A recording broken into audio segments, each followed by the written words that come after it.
Okay, so Stop Cop City and the Atlanta forest. Yeah, in the woods of Weelaunee. So I was there during a week of action. This was back in March. I also was in the woods that week, and I brought my mics and got to talk to some of the people involved with the movement. In terms of intros, they all chose varying degrees of anonymity for reasons I'll get into. I'm a mental health counselor. I'm Kez. I'm a therapist and an abolitionist and an organizer. My name's Oscar. I'm a queer anarchist. I make music. I am headed to law school. I do legal work now.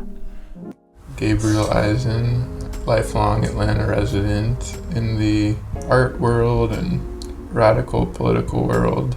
To make a very long story short, there's a $90 million facility set to be built in the Weelaunee Forest in Atlanta. Some call it a police training facility, saying that it will help officers and the fire department provide better care for the city because police morale has been dropping since 2020 and the current facilities are falling apart. Others see it as a spot for further militarization, as it includes shooting ranges, a mock city, so a nightclub, a convenience store, stuff like that for role-playing scenarios. At one point there was going to be an explosive zone. That's been scrapped. It's also attracted criticism because of its location in a predominantly Black neighborhood. It is also in one of the country's and the city's last remaining urban forests. There's a lot to be said about its history, including that it's on native land, used to be a prison farm before an ACLU lawsuit, that it was designated to be green space. But suffice to say, it's been the site of a pretty significant protest movement. There's been significant community backlash for years. People are camping out in the forest, going to city council meetings to voice their concerns, filing petitions, posting online, protesting in the streets, much more. An activist, Tort, was killed by Georgia State troopers in January. Dozens of activists have been arrested, often with little evidence against them, charged with domestic terrorism, no bail, no bonds, still in jail. And yet, despite all of that, the resistance keeps growing. I'm interested in why. So let's go back to the forest. This was during an art action event where we put our art on trees to create a living gallery. And it was also a fundraiser to support the people in the movement. Yeah, let's describe it first. So we're sitting under a giant banner in the trees that looks like a mural that says Weelaunee Gallery.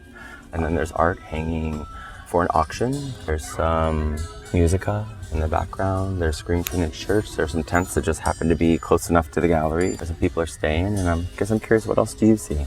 This is like also resilience, because we almost changed the location, right? Yeah. So what I'm talking about there is the morning of the event, we got word that the police had initiated a raid and were detaining activists. Everyone was torn as to whether or not we should still do our albeit peaceful art event in the forest. Some decided they didn't want to take the risk. Some still went. It was a bit chaotic, but ended up being kind of appropriately low-key. I mean, you were like, no, it's important to be in Weelaunee. And I had one-on-one calls with some of the people who are helping organizing. We had an open conversation in our kind of thread and realized, like, in this moment, we have different opinions. So if you need to go to the Children's and Family Rally in Brownwood Park, go. Those who want to, it's important to go to Weelaunee, are already there, let's do that. And we had this whole lay down, bring your pillows and blankets set, 4 different DJs in the woods, like that set was going to happen here. And those organizers said, we were going to just do it in our backyard. Okay, great. So we'll all meet later in the backyard for that set. This movement and these movements are becoming more decentralized for sure. And that there's room for all kinds of, we had vision for what this was going to be, and it looks different, but it now looks different in a bunch of different places, and it's beautiful everywhere. From the first piece of pink string that was put up, and I was like, oh, this is not how I thought it was going to go. And there was like, wait, I'm not, when consensus process, let's slow down. Oh, okay, you wanted this. Oh, but I want, oh, this works. Oh, we do both. And oh, wait, but shift this one so it's not a clothesline in the middle of the woods, right? One of the things that's so powerful about being there was the sense of a united front. And this idea that, like, well, we're going to do everything we can. We're going to try every tactic on the table we have to prevent this absolutely, like, absurd comic book villain-esque police facility from being built in this sacred forest. The fact that there was an embrace of a diversity of tactics, that there is an embrace of, we all have the same dream here. We are not going to fracture because of ideological issues, differing approaches, and how to get there. There is going to be conflict that we can't resolve, but we are all still trying to head in the same direction.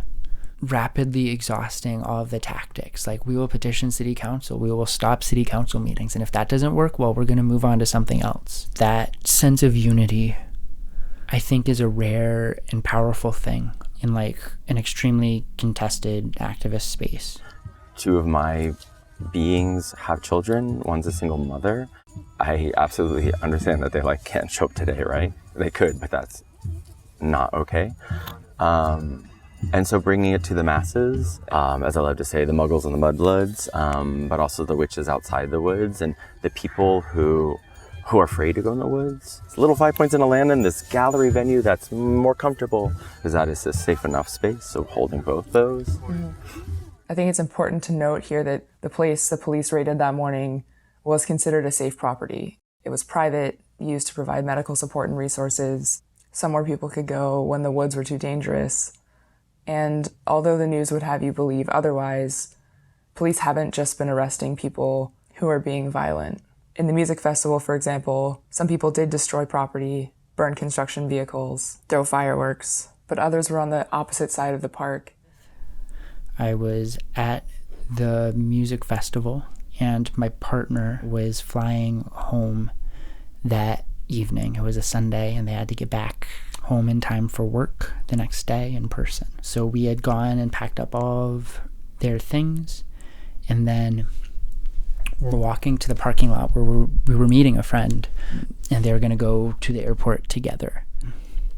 They did not make it to the airport because when we reached the parking lot, the police were out there. There was like smoke in the air. It became pretty clear that they were arresting people on public land, no one doing anything wrong. We weren't able to find the person that we were trying to go to the airport with, and learned later that they had been arrested. So I spent a lot of the next week helping with jail support, going out to actions at the jail, trying to get people who shouldn't be in jail out. And one of those was a vigil. And at the vigil, the father of an 18-year-old daughter had flown in unexpectedly from out of state and said something along the lines of like, I had no intention of being here, but my daughter is being locked up for being at a music festival in the forest. It was a moment that struck me deeply. He looked and acted like a little bit like my dad would if I were in that situation. In another world, that could have been my parent. It could have been me in jail. And that action was the beginning of a series of vigils at the jail. People turning out with music, with food to support the folks inside. You could hear people trying to shout down from their cells, trying to communicate with us. We had a megaphone. They were just projecting. We do our best to hear them. Sometimes it was like song recommendations. Another time, like they lit fire to something and tossed it out the window. It was very deeply moving. And I started to internalize something about like what it means to choose to do this work in a serious way. This movement has done the same thing for me, and I think for a lot of people. They tell us that their job is to keep us safe and to protect us, and yet what I think most people listening to this will honor is that they are making us terrified and incredibly scared to speak up and follow what we call constitutional amendments, and not just scared of the most deepest thing. What struck me about this set of interviews was how often the words fear and scared were accompanied with some notion of patience and calm. The other powerful thing about Atlanta was the campfires, was the music, was the poetry, was the recognition that like a movement needs a capacity to heal and to care for each other. And without that capacity, we can't win, especially when the other side's tactic is terror and is trying to make us feel afraid and isolated. Like, it was extremely moving after the music festival to be able to go back and see a campfire being built and be able to like join a campfire and have that sense of camaraderie with strangers, kind of that restoration of like, no, this is a community space. This is our space. This is a public space, and we are going to continue to use it as such, even in the face of cops coming in and terrorizing a music festival and like pointing guns into a bouncy house. Yeah. Come on in. Now's the time to learn to swim. Come on in. The water's warmer than a civilian. Come on in. Now's the time to learn to swim. Come on in. The water's warmer than a civilian.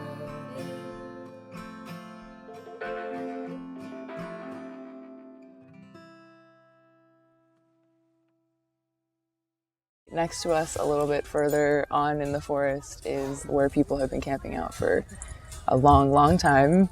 Almost 2 years, we'll get 2 years here soon. Yeah, it just feels very, very calm, like a community and like a quiet kind of strength. There's a fire in the center, putting out some light smoke. There's a cambalache tent. Over there's a cambalache art station, food station, water station, which is the idea, a Mexican tradition of a no money system. And as I love to say, it's not a free pile, because ain't nothing free. Somebody bought it and we are putting our lives on the line. So cambalache, to trade, to offer, especially when you have abundance. And I really like what you're saying about being calm. The what we're talking about today is probably not what people are thinking is happening in the woods, right?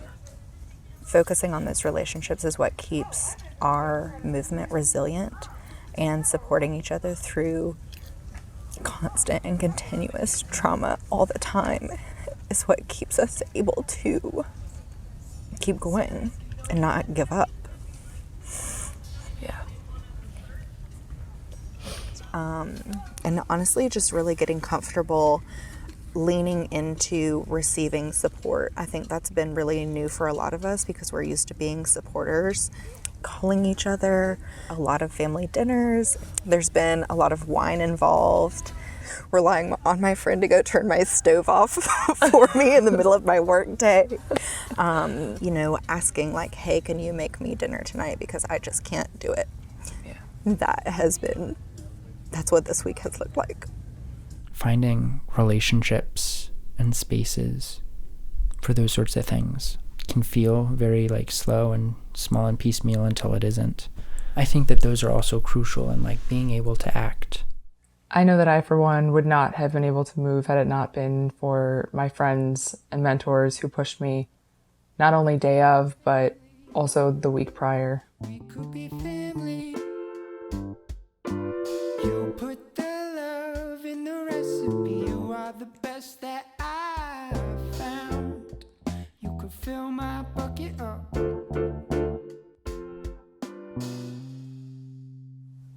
Another big thing that stood out in these conversations was how often contradictions came up. For example, the police narrative was that Tort shot first. It got major media attention before it was challenged by an independent autopsy showing that they were sitting with their hands raised in cross-legged position. It was frustrating to many who knew them as a peaceful protester and who, like me, had spoken to them about how much they had advocated for nonviolence. Similarly, the movement as a whole has been largely nonviolent, but the isolated incidents are the ones that get attention. Yes, there have been riots often done in a response. If you murder someone who is, the autopsy came out today, was actually sitting both hands up. Yeah, exactly. And 13 shots, that we are absolutely going to fire back. And you might have used guns and we're going to use fireworks and break windows, let's be real. Maybe we should ask what informed that question. Another one floating around was that the majority of people involved with the movement were outside agitators. Some harped on the fact that they were white, claiming that they had no stake in the community, ignoring that those in the immediate community were at higher risk because of race, and also not acknowledging that this is an issue that affects a lot of people from all over, especially given the precedent it sets and the similarities to other movements. I'm not from Atlanta. It was the first time I had been in Atlanta. But my best friend was from there, and we had both been involved in other ecological, environmental activist struggles. I spent Sundays on hikes with my family up in the Rocky Mountains, which gave me a sense of awe. And then growing up there, I really witnessed how repurposing of land for profit messed with my community and messed with those ecosystems. Now I live in a world where the Colorado River fails half the year. Pretty much everything comes back to land for me in terms of what I care about. As easy as it would have been for everyone to get really angry about these false narratives floating around, it seemed like it was kind of the opposite. This dogmatic acknowledgement of contradictions, both related to this movement. You have to hold both simultaneously and be like, yes, it is really messed up that Tortuguito was murdered by the police. And it makes me want to spend the foreseeable future doing whatever it takes to stop Cop City from being built. And also recognizing that what actually feels good tends to be like small, close groups of people that support each other, working through conflict in ways that are healthy, pushing back against isolation and lack of time, all the things that tend to make daily life suck. And also in their own identities. For example, I'm a white settler, right? That I'm part of a people that racial violence and violence against the land is meant to appease. All these violent and extractive social relations. And so that space of like, I'm not going to act white, and yet I can't just give back my whiteness, is one of those spaces of contradiction where there's a possibility for movement, a possibility of like acting different ways, of starting to repair harm. And it's only when like we acknowledge those contradictions that like, all right, yeah, there are two true things here, that we can even start to see those gaps and start to fill them. And their jobs. I think a lot of that is like, I am trying to become a lawyer. I'm interacting with a legal system that believes things and acts in a way that I don't agree with. Some of that is as simple as like terminology that is outdated, or that I believe is harmful and yet, would have to use in a court of law. And the world we live in. Resisting capitalism, resisting settler colonialism, and yet having to live in these capitalist and colonial projects requires us to live contradictions. And it sucks. At the same time, I kind of like contradictions. I feel wholeheartedly that we have to obviously abolish the police, and we don't know how to work through conflict and keep each other safe on a social level. We're not going to abolish the police tomorrow, and we're not going to learn how to deal with conflict tomorrow, and we're working towards both of them all the time. When I notice that I'm able to set a boundary or ask for my needs to be met or tell somebody that something doesn't feel good to me, then that's a win towards abolition for me. I'm putting intention into finding like, oh, well, there was another sexual assault and we handled it differently this time because I can see where we learned last time how to do it differently, and we're doing it differently now. It even came up in what they were wearing, like a time turner. You might have noticed the Harry Potter reference earlier. And yes, I think that elephant in the room is very relevant. I wouldn't usually wear a J.K. Rowling thing because transphobia, but this is a trans being who gave it to me. It's the Hermione spell, and I wear it when I want to be in different places at times. So right now I'm at the Child's Walk. I'm in someone's backyard, and I'm right here. And yeah.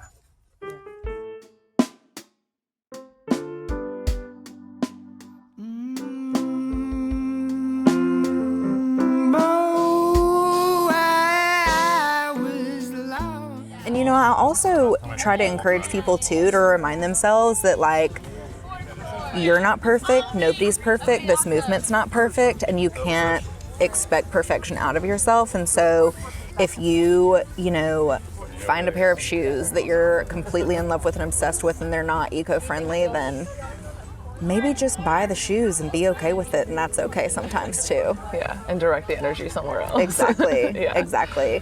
There was this other podcast I was listening to, and it was talking about if you spent the 4 hours that you spent researching which was the Right. best option with like researching a community group really interested in implementing bike lanes in your local, infrastructure, then that could be so much more helpful, so much more grounding. Yeah, just ultimately more effective. I think that we fall into patterns of really shaming ourselves for little moments of imperfection, and we can get really critical. And living your values means always coming back to your values. It doesn't mean never making a mistake. Yeah, and also not risking shutting down completely and being like, well, I'm just a shit person. Right, Because exactly. I bought these shoes, so I may as well, Right. not care at all. I bought these shoes, so I might as well just never buy another eco-friendly thing again for the rest Yeah, of my nothing life. matters. Yeah.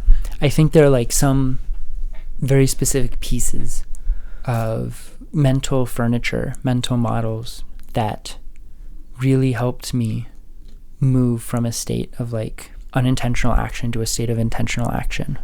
And I think one of those is this idea of like an act, reflect, act cycle. By existing on land, we are affecting the land. What is that act? And then reflect, and then choose a better action, or choose a different action. But it's so easy to get caught up in, well, I need to know more before I do something. You're already doing something. You are part of whatever system you're trying to analyze. And I think that for me had a real immediate effect on like, instead of like waiting until I know everything, like realize that like actually there's something right now going on. And even if it's small, I can start to adjust the way I'm relating to a thing before I have all the answers, because no one's ever going to get to have all the answers. I, as a psychotherapist, know that actually binary thinking or all or nothing thinking, it must be this or it must be this, is actually reactive thinking, and it's also childlike thinking, because that's how we're trained and our brain can only function as a child. Yes, no, good, bad, right, wrong, and as we develop frontal lobes, we actually have the capacity to hold multiple truths. Even if they're mutually exclusive, and that practice helps reactivity, it helps so much. And the reality is, we're just internet explorers looking at a few truths through tabs. We can't actually even fathom the majority of truths that exist. And every time there's a contradiction in the space between those truths is when we can start to jump from one world into another.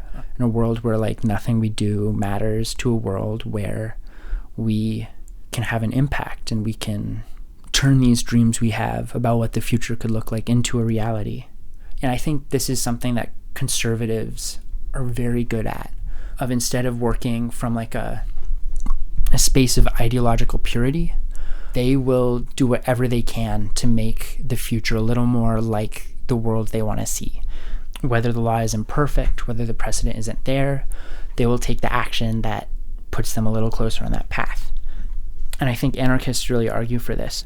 If we want a future, we have to start acting like it exists now, or that it's going to exist. A lot of this is just like screw perfection, that like point on the horizon that you want to get to, start acting like it already exists. Start building as if it's already there or could be built tomorrow. That sort of commitment to winning is one of the powerful things about the Defend the Atlanta Forest movement. It was always built around this vision that Cop City wouldn't be built, that the forest would continue, that instead we would grow a food forest. We'd make sure that this is public land available to everyone. We would lead tours. And I think that is really at the heart of why the fight in Atlanta was so compelling for me, why it brought so many folks from out of state, why it's been fought so hard, why it's drawn such an onward from reality reaction from the police, because it's a threat to the future that the police assumes would exist.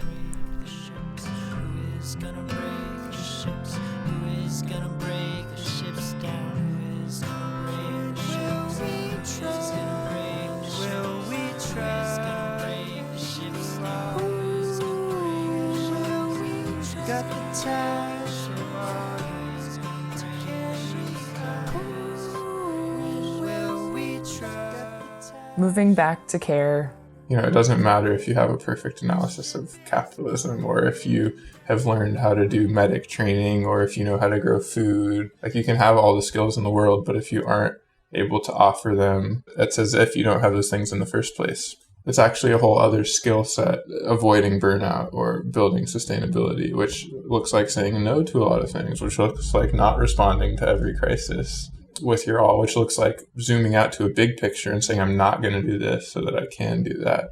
I think an example is this week of action that we just experienced, where I knew going into it, it would be incredibly overwhelming for me personally, but I also knew that I would have a lot potentially to offer, being around the Defend the Forest movement, having housing nearby that could be a resource for people, a broad network, and so on. But I also knew that if I tried to attend every single event and have this kind of short-term, I'm going to give all I got until I got nothing left relationship to the week, I would actually wind up not being able to offer any of those things. So, it's a work in progress, but I did try to only go to the things that I felt I had the energy for. And then when there was a moment of crisis this week, it worked. Like, I had a lot to offer. I was able to offer people to come to my space, offer emotional support to people who were feeling terrified of the police, understandably. And in similar moments in the past, I haven't. But I do think that that's something that really has to be a daily practice, because it's so hard not to either, become completely disillusioned on the one hand, or just like get in cycles of giving all of yourself, being exhausted and disillusioned back and forth. The people I admire most are people who are pretty consistent, and they give what they can, and they know how to have boundaries and all those good things that they talk about on Instagram. Something that makes abolition and activism sustainable to me is that I just have to give space to myself to be disillusioned sometimes, to feel really jaded, to feel kind of hopeless, and let myself sink in that and just know that that's part of the process, and I don't have to stay there, but it is an important part of the process, and I can't just repress those feelings. Yeah, exactly. If I give myself that space, then it dissolves much quicker, and I'm also able to see kind of the silver lining or the solutions or the whatever lesson, and it's usually a really important lesson. It can be informative, right? The stuff that gets you the most disillusioned usually is where there are points of tension that could be worked out. In each moment I ask, what do I need? Oh, do I need rest? Okay, how do I light a candle, make the pillow for it? What do I need right here and now, right? Tapping into states of flow.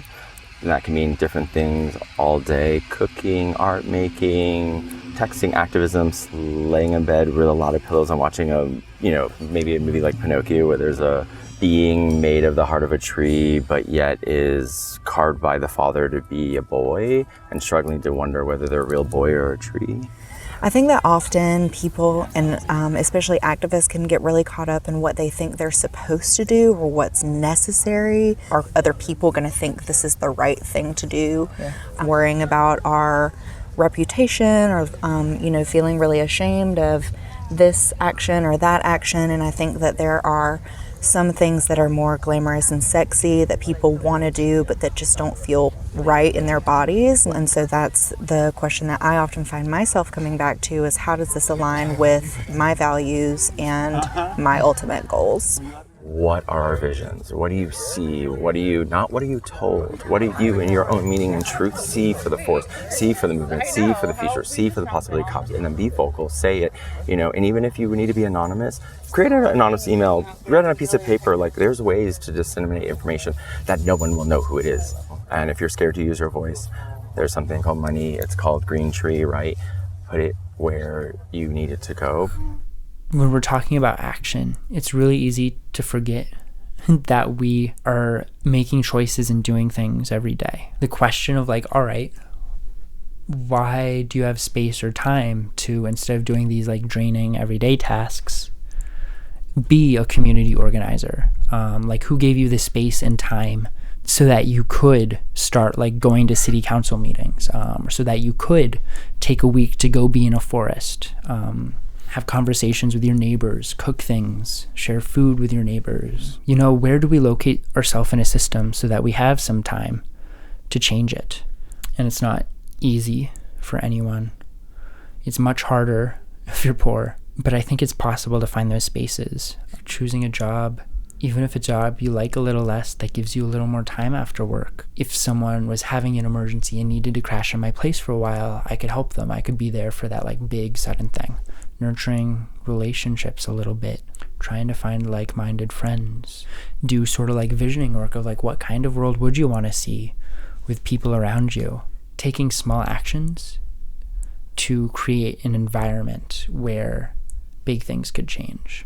what happens tomorrow is going to be the consequences of choices people made today and yesterday and in 2003 and in like 1643. It's just an accumulation of moments, and we need to start adding to that pile moments that look like the future we want, even if they're imperfect. It's 1 p.m. Was gonna be a good day, damn it. I really needed today to be good. Had a long night, not a night I couldn't handle. Never been a night I didn't get through. If you do want to get involved, a good place to start is the Stop Cop City Instagram or website. You can obviously reach out to me, and even if you just listened out of curiosity, or you were using it as an allegory for whatever problem you're working through, I think it's worth following with a hefty dose of media literacy.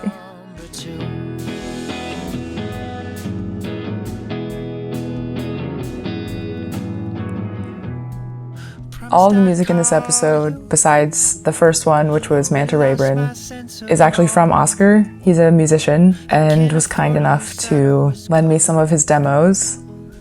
He says the best place to direct you to is at odd.buck on Instagram, or if you're listening to this a week from now, his website, oddbuck.com, which he is sitting on, but will be updating soon.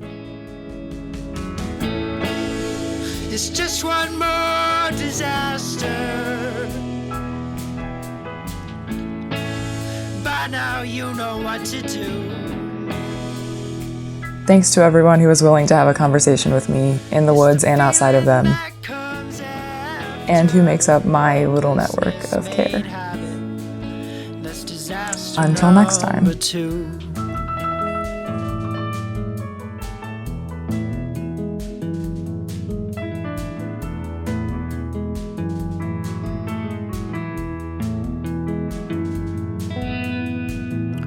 It's 1 p.m. Was gonna be a good day. I really needed today to be good.